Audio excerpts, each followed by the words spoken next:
Daripada Kanta 744 beralih ke berita perdana. Terima kasih Syarul Islam Basmullah. Edisi Khamis 16 Mac 2023. Perdana bersama saya Fatil Hidayat Ghazali. Dan saya Makrul Gambang.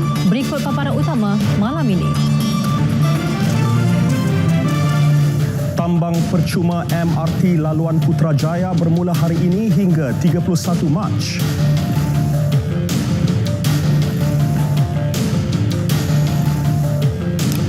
Menu siswa rahmah RM3.50 di Universiti Awam dan Politeknik.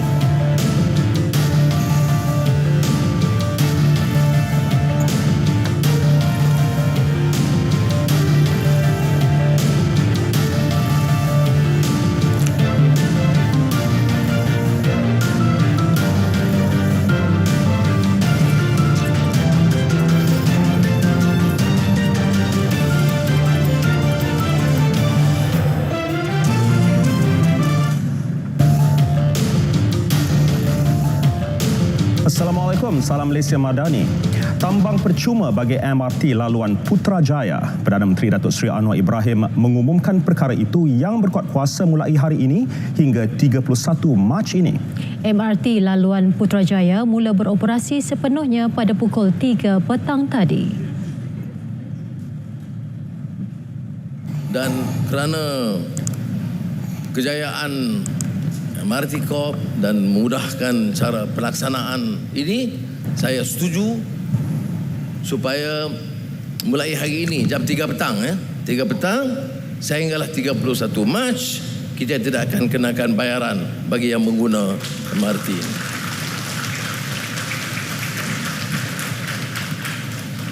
Jadi Datuk Tiong boleh bawa pelancong-pelancong naik pergi balik tapi tidak akan dikenakan bayaran. Datuk Seri Anwar melancarkan MRT laluan Putrajaya. Beliau bersama Menteri Pengangkutan Anthony Loke turut menaiki MRT dari depo MRT Serdang ke Putrajaya Central. Laluan perkhidmatan awam yang bermula dari Kuasa Damansara ke Putrajaya Central ialah projek kedua MRT Lembah Kelang yang akan memberi manfaat kepada 2 juta pengguna dari Kuasa Damansara hingga ke Putrajaya. Keseluruhan laluan Putrajaya merangkumi 57.7 km dengan 36 stesen bermula dari Kuasa Damansara ke Putrajaya. Kesesakan lalu lintas perlu diatasi kerana boleh mengganggu produktiviti kerja rakyat Malaysia. Perdana Menteri memaklumkan Kementerian Pengangkutan kini sedang menyiapkan kerangka dan strategi pengangkutan awam yang lebih menyeluruh untuk dibentangkan kepada jemaah menteri. Tahun depan, sebenarnya saya bayangkan kepada saudara Anthony Loke, soal pengangkutan awam dengan kesesakan yang sebenarnya akan menyinggung soal produktiviti. Produktiviti negara itu akan terjejas kerana kesesakan. Masa yang diambil untuk bekerja, untuk sampai ke tempat kerja, itu adalah masa yang menyebabkan hilangnya produktiviti. Satu kajian yang menarik saya lihat di Bangkok beberapa tahun yang lalu yang menunjukkan berapa bilion dolar kehilangan dari sudut produktiviti semata-mata kerana kesesakan yang parah.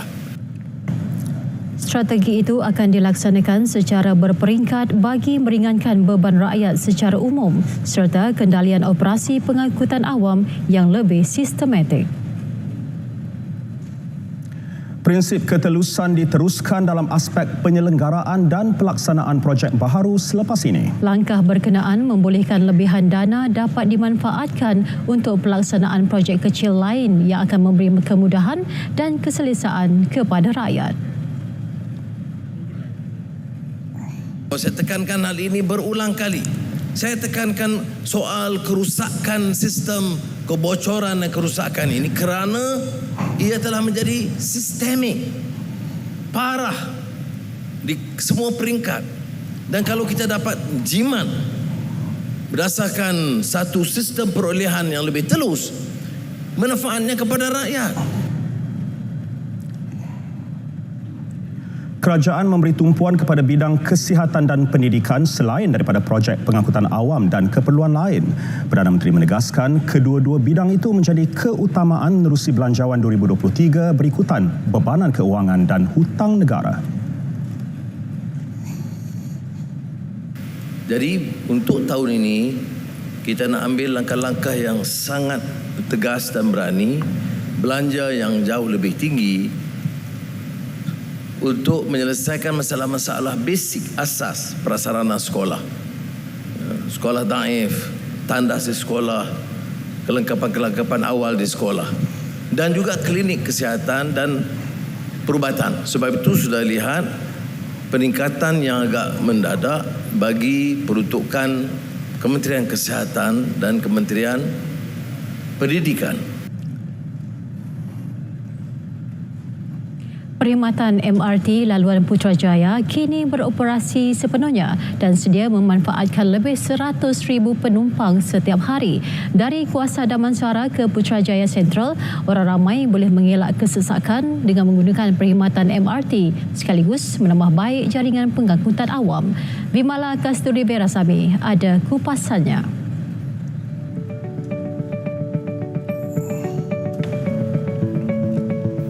49 buah train beroperasi di MRT laluan Putrajaya.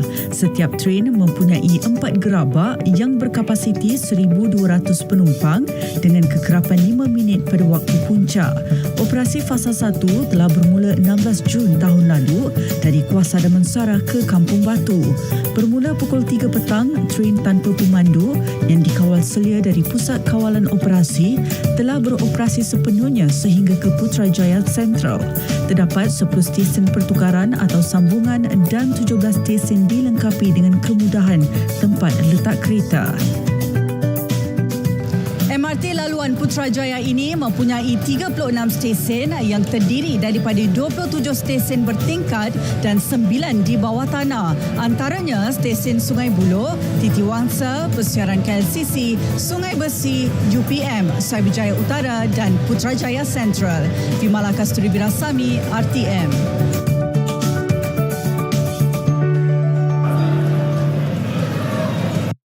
Kemudahan berkenaan memberi kelegaan kepada mereka yang bekerja di luar dari kawasan Putrajaya sekaligus mengelak kesesakan di waktu puncak. Dengan kemudahan yang disediakan ini, mungkin kita dapat mengurangkan masa kita dan mengurangkan keletihan kita untuk memandu. Jadi kita kurangkan masa lah.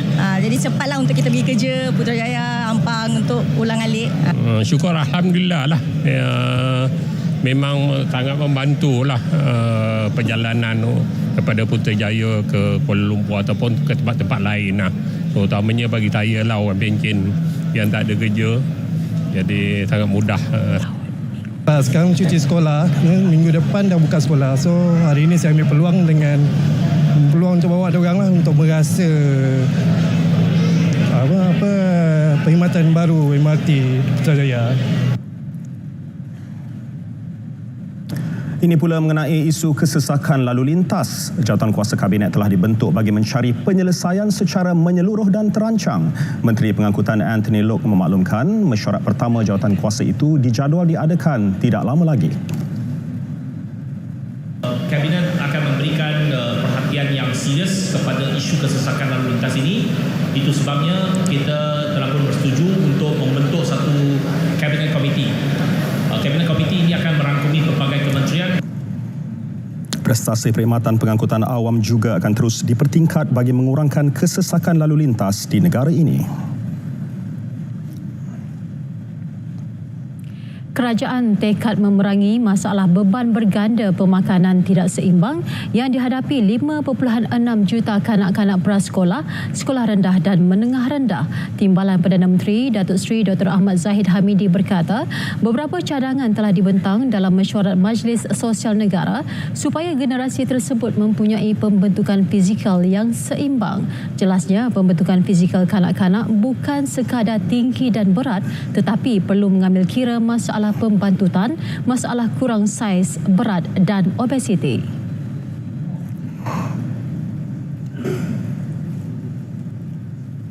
Kita akan membentangkan memorandum kepada Jemaah Menteri untuk melakukan penyelarasan tentang mal pemakanan ini sebab ianya memerlukan komitmen pelbagai kementerian dan agensi untuk pelaksanaannya.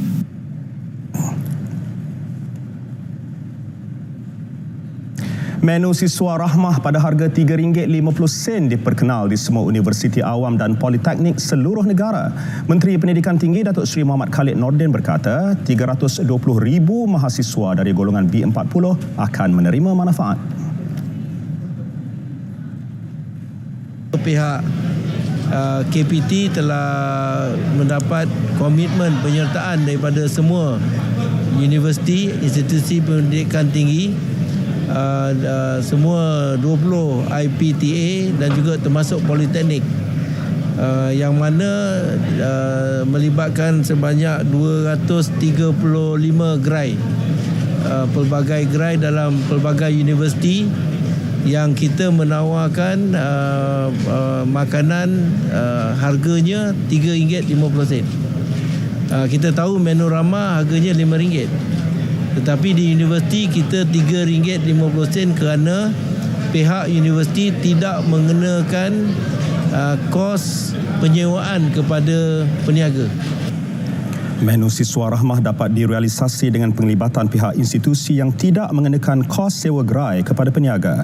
Ini membabitkan kos RM3 juta setahun bagi universiti, manakala politeknik RM700,000 setahun. Jaminan Kementerian Pendidikan bahawa tiada kenaikan harga makanan di kantin sekolah disambut baik ibu bapa sekaligus mengurangkan beban mereka terhadap kos sara hidup yang meningkat.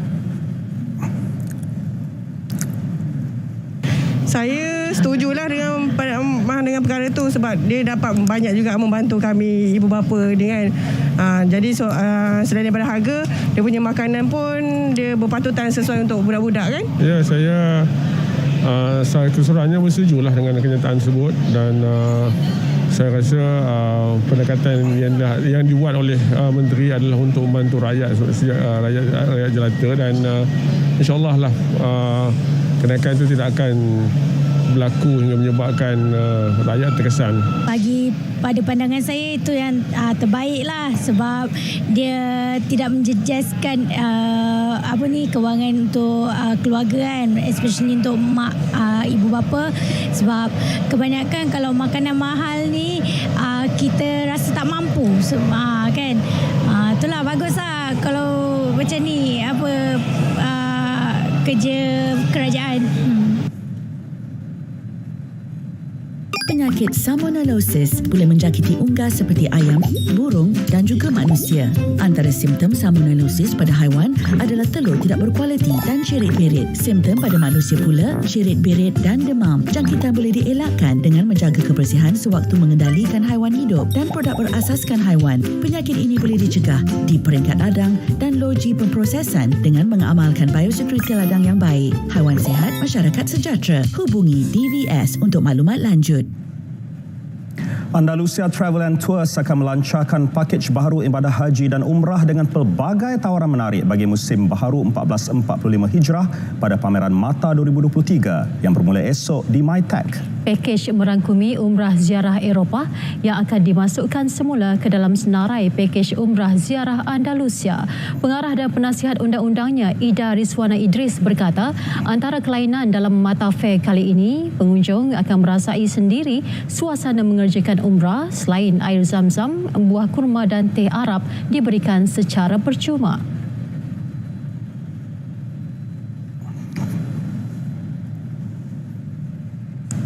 Kita akan melancarkan pakej 1445 Hijrah. Sebenarnya pakej ni memang sangat ditunggu-tunggu oleh ramai kerana kita pun dah dekat menghampiri dah penghujung musim 1444 Hijrah. Jadi pada hari yang sama kita akan melancarkan pakej 1445 dan kalau siapa yang datang berkunjung dan membeli pakej Andalusia pada hari itu juga nanti akan ada banyak cabutan bertuah. Ada banyak sebenarnya hadiah lah, dekat 100 hadiah cabutan bertuah. Antaranya ada tiket-tiket penerbangan ke Istanbul dan mana-mana destinasi di dunia. Tambahnya, Andalusia Travel and Tours sudah hampir 22 tahun berada dalam industri pelancongan, menawarkan perkhidmatan kelas pertama, tiket pasti terbang dan hotel yang dipajak untuk menepati janji kepada jemaah. Mewahnya Mata besok ialah ada diskaun-diskaun sehingga RM300 hanya akan diperolehi kalau pergi ke Mata Fair sahaja. Di antara 17 hingga 19 hari bulan kita ada berada di level 2 dan di situ kita ada booth yang sangat besar, ada 26 booth keseluruhannya di mana kita akan cuba memberi penjelasan dan keselesaan. Dan istimewa juga di Mata kita adakan tiketing. Kita akan siapa yang datang boleh nak beli tiket yang murah, sebab biasa dalam 17 hingga 19 ni memang airline akan tawarkan tiket-tiket murah biasanya. So berkunjung pada kami dan insyaAllah kita boleh bantu mereka yang memerlukan untuk perjalanan rancang awal dapat tiket murah. 19 Mac. Beliau berkata demikian selepas menjadi tetamu program Selamat Pagi Malaysia di Angkasa Puri, Kota Media. Pemain industri disaran memberikan gaji minimum RM3,000 kepada lepasan TVET. Gaji permulaan itu dilihat munasabah mengambil kira graduan TVET merupakan pekerja mahir dan terlatih sesuai kehendak pasaran. Bukan pekerja 3D, dirty, difficult and dangerous. Arti pekerja mahir akan mempertingkatkan produktiviti kepada industri. Dan produktiviti ini akan secara jangka panjang mengurangkan kos untuk menghasilkan end product ataupun end services. Dan ini adalah munasabah kerana ianya bukan pekerja biasa. Ianya adalah pekerja yang telah terlatih. Terdahulu, beliau menyaksikan majlis menandatangani memorandum kerjasama transformasi program TVET antara syarikat berkaitan kerajaan dan swasta.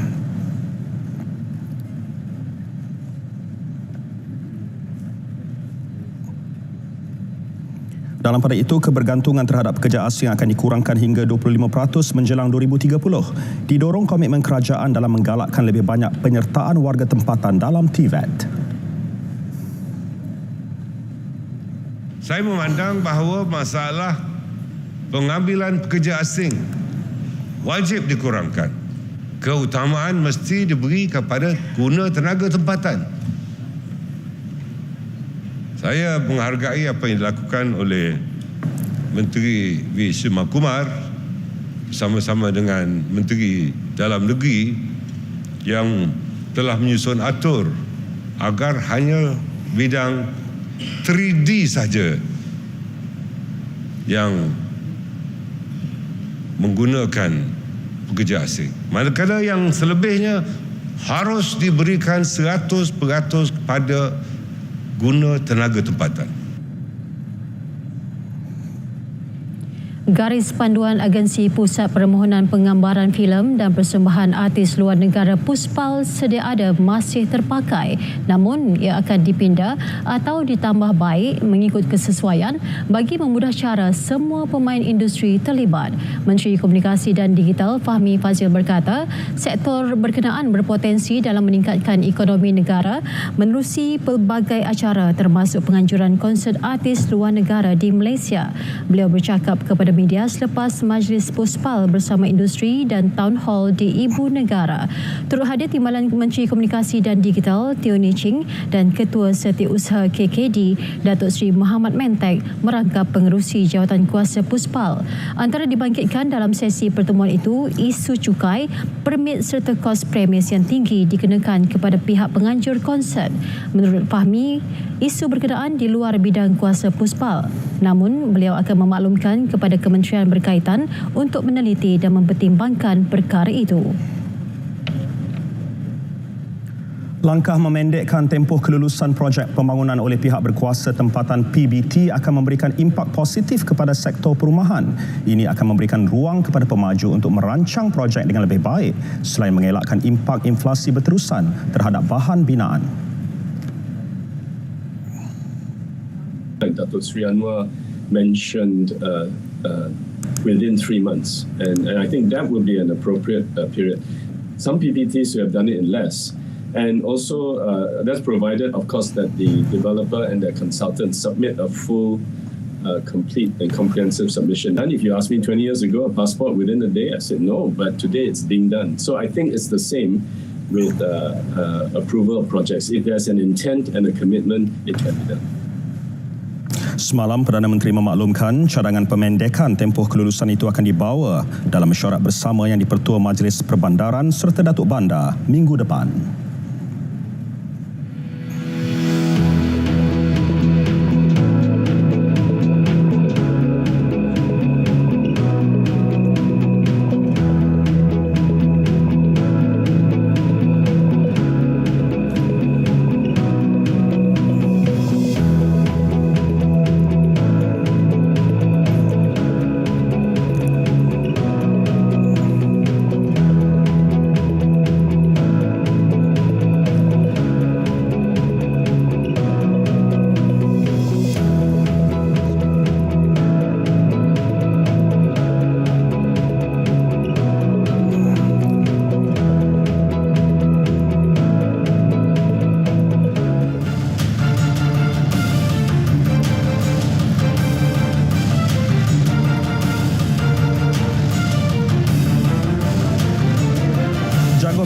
Perseorangan lelaki negara Lee Zijia Wajah meraih kemenangan pada aksi pusingan kedua All England malam ini di Birmingham. Ini kerana cabaran yang menanti beliau boleh dianggap sebagai lawan mudah apabila dijadual menentang pemain bukan pilihan Kenta Nishimoto dari Jepun. Berdasarkan rekod, 5 pertemuan terakhir menyaksikan kelebihan memihak kepada Zijia dengan 4 kemenangan diraih dan hanya sekali tewas menentang Nishimoto.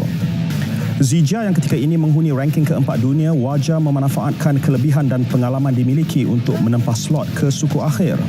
Semalam, Zijia berjaya melepasi halangan pertama kejohanan apabila melangkah ke pusingan kedua selepas menewaskan pemenang emas Sukan Si Hanoi 2021, Sitikom Tamasin dari Thailand.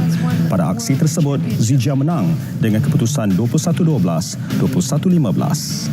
So, I wish Victor Axelsen a quick return on. Sementara itu, hasrat bergu campuran profesional negara Goh Sun Huat Chevron Lai Jamie untuk melangkah jauh tidak kesampaian apabila tewas aksi pusingan pertama All England awal pagi tadi. Pasangan itu kecundang dengan keputusan 10-21, 14-21 menentang lawan dari Korea Selatan Seo Seung Jae, Chai Yu Jun. Nasib sama turut menimpa pemain profesional lelaki negara Liu Darren apabila gagal mara ke pusingan 16 terbaik selepas tewas menentang pemain Indonesia Chico Aura Dwi Wardoyo 9-21, 16-21. Ini pula melibatkan penganjuran SUKMA 2024. Kementerian Belia dan Sukan KBS telah menetapkan Temasya edisi ke-21 itu akan dianjurkan di Sarawak. Menterinya Hana Yeo berkata keputusan itu dimuktamadkan pada mesyuarat jawatankuasa tertinggi Sukan Malaysia hari ini. Jelas beliau, jawatankuasa tersebut juga telah bersetuju menambah 4 jenis sukan pada Temasya berkenaan.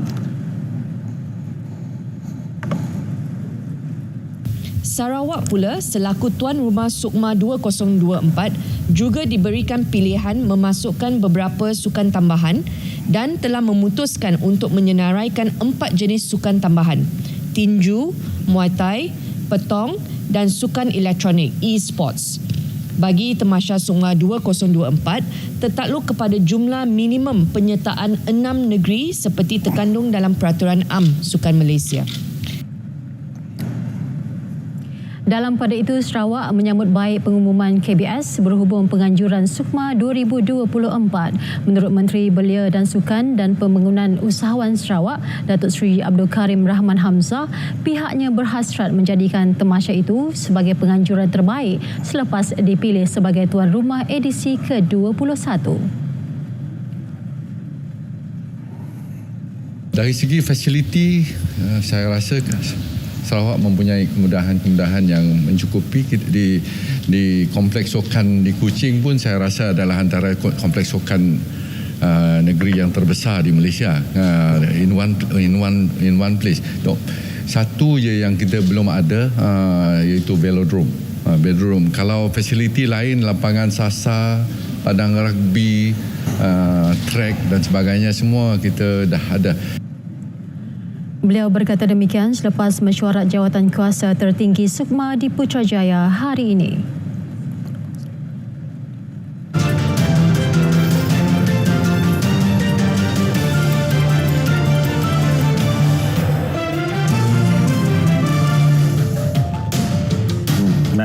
Tabiat melatah dikatakan sinonim dengan orang Melayu saja. Jarang berlaku pada bangsa lain. Betul tak? Malam ini dalam hashtag kita akan saksikan seorang wanita berbahasa India melatah yang menariknya dalam bahasa Melayu Lohat Perak. Saksikan. Kau rekodkan saya. Takkan dia di jangan mencampur sudah. Jaga jadi cantik-cantik. Yang adiknya kecantik saya. Abang kecantik. Abang awak ke tu? Boyfriend. Abang nak ada boyfriend. Kau toruk dia. Bila kau mau kahwinnya? Semalam. Semalam baru kahwin. Pinjam pelamin saya. Cantik. Kita tengok semua juga.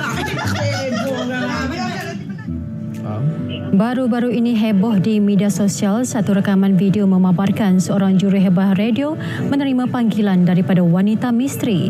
Suasana mesra berubah hibah apabila wanita itu menangis ketika menceritakan dia mahu memberikan beg tangan kepada ibunya. Namun hasratnya tidak kesampaian kerana terbabit kemalangan jalan raya. Wanita itu meminta bantuan jurihebah untuk memberikan beg kepada ibunya. Bagaimanapun, apabila ditanya lokasinya, dia membalas dengan suara mengilai sebelum panggilan ditamatkan. Sebulan selepas gempa bumi menggegar Turki, seekor anjing bersama 3 anaknya ditemukan masih hidup. Ia ditemui dalam ruang bawah tanah sebuah bangunan. Yang menakjubkan, kesemuanya masih dalam keadaan sempurna. Bagaimanapun, sang ibu kelihatan sangat kurus dan keletihan. Video ini dikongsi menerusi Instagram ABC News.